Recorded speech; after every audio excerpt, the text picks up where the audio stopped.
So this is what happens when you over tighten this on that.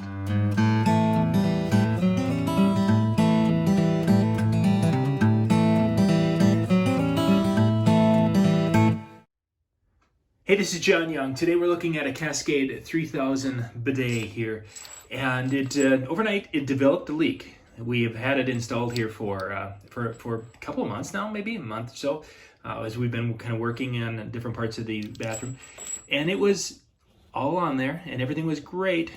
And it's like, wow, we're wonderful. Well, we developed a leak. We've got a little silicone gasket here that pressed up against this, but it was leaking to the point, started leaking overnight to the point where you had the floor was soaked in here. So what I thought, I would be smart and just try to give this a quarter turn. And I did one of the things I mentioned on the first video not to do.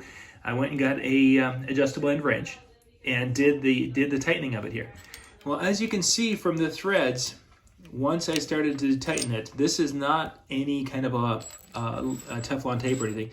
That's just the plastic threads that were shredded, because I tightened this up, and then all of a sudden it spun pretty much free. So I pretty much, this is shot. I don't know. I can't tell you for sure if it was dripping from inside and coming out on this. It looked to be, when it was on there, that it was dripping off this nut, and it looked to be dripping from inside. So I had assumed it was coming off this gasket and dripping right there.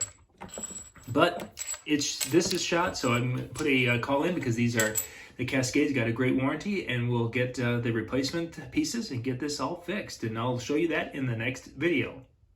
This is John Young with the Weekend Handyman. Thanks for watching. For more tips and how-to videos, go to weekendhandyman.com.